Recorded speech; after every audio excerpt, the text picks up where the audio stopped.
Praise God. I hope you're having a blessed day today. We'll get back into our next devotion this morning. And hope happy Wednesday. Praise God. Hope everything's going well for you.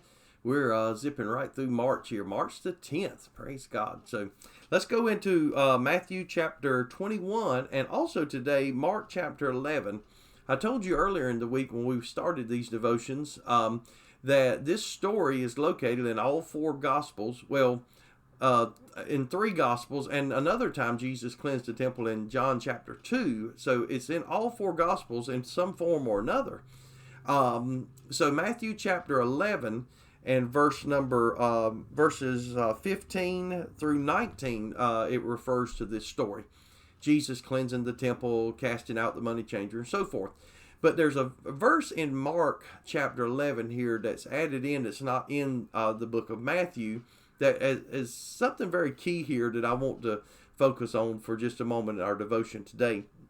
I'm going to read Matthew chapter 11 and 15. It says, "And they come to Jerusalem, and Jesus went into the temple and began to cast out them that sold and bought in the temple, and overthrew the table of the money changers and the seats of them that sold doves, and would not suffer any man that he should carry any vessel through the temple."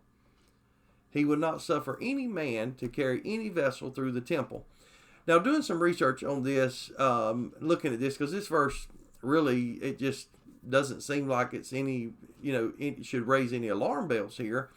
And I would agree with that. It doesn't look like that on the surface. But what does he mean here? Won't suffer any man to bring a vessel through there.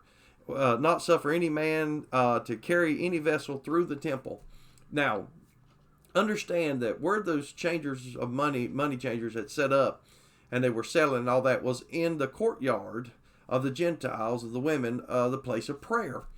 And so literally how the Temple Mount was set up and what I've read from commentaries and understand, there was people, what was doing it become a common practice was instead of walking all the way around the temple and walking around the courtyards and all of that, people could duck in and cut through the courtyard of prayer, the court of the Gentiles and the women. They could cut through there, carrying their stuff, cut through and go out and go through the other side and not have to walk all the way around, and it become like a shortcut. Hey, we do things like this all the time. I'm instead of walking all the way around, I'm just going to cut through the middle. I cut a little of my time off here, a few of my steps, save myself some time and labor. Understand that. We do things like that. But not in the house of God. We don't do that. You see, they didn't want to walk around the building, so to speak. They wanted to walk through the building. And while walking through the building, hey, if you're in there to pray, that's fine. But if you're in there just carrying your stuff from one side to the other, if you just got all your vessels or whatever, he called it vessels here, you're just carrying your stuff from one side to the other, I think that would cause, number one, a lot of commotion, a lot of disruption. And you have people in there, women, Gentiles, that are trying to pray. They're trying to seek God. They're trying to pray and build their relationship with God.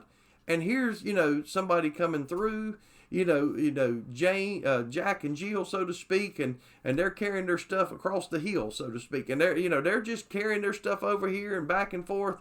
And it's not working because you're causing so much disturbance in the house of God. You're causing so much turmoil, and people cannot focus and concentrate on God. So he was saying here, you can't take your stuff through here. Don't do that anymore. This is a house of prayer. It's not a shortcut. And that leads me into the second little thing here. And I preached a message on this before. There's no shortcuts in prayer. And just like they were trying to take a shortcut, there's no shortcuts to God. Too many times we try to take shortcuts. We want it quick. We want it fast. We want quick prayers. We want quick Bible study. We want quick sermons. We want quick church. We want quick all this. Let's get it in. Let's get out. Let's be done with it so I can get along and get on my own, my other stuff, so to speak. I can get going with my Sunday or whatever the worship day is. And there's no shortcuts, though. There's no shortcuts. We have tried to in the church today to make it shorter and shorter and shorter and shorter to the point where preachers are trying to confine their sermons into little blocks of 15, 20, 30 minutes or something like that. And I'm not saying that, preachers should purposely try to be long-winded, but at the same time, it's very hard for a minister who's trying to preach a sermon from the Lord and teach a message from God. It's very hard to try to confine that to just 15 or 20 minutes. By the time you get started good and get really into the message, it's time, people are looking at their watch and saying, how much longer is this going to be? I've got, there's a ball game that's coming on, for Pete's sake. I've got to go and eat lunch. I've got to do this. I've got to do this. And which is a terrible attitude to have. It's a horrible attitude to have. What are we going to rush God? Rush to sermons, rush to prayers, rush to singing, whatever it is.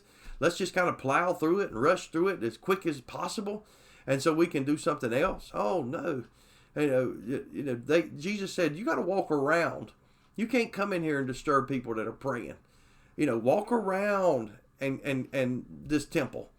And when you come in here and you want to pray, you don't want people walking through here disturbing you. So you give them the same respect that you would ask as well.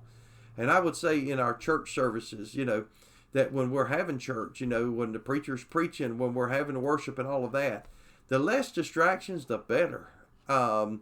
People walking in and out, back and forth, getting up, stirring around, going back and forth. I know sometimes people can't help it, but I know many times people are just fidgety. They just want to get up. They want to move. They feel like this is taking too long. The preacher's already preached, for 10 or 15 minutes.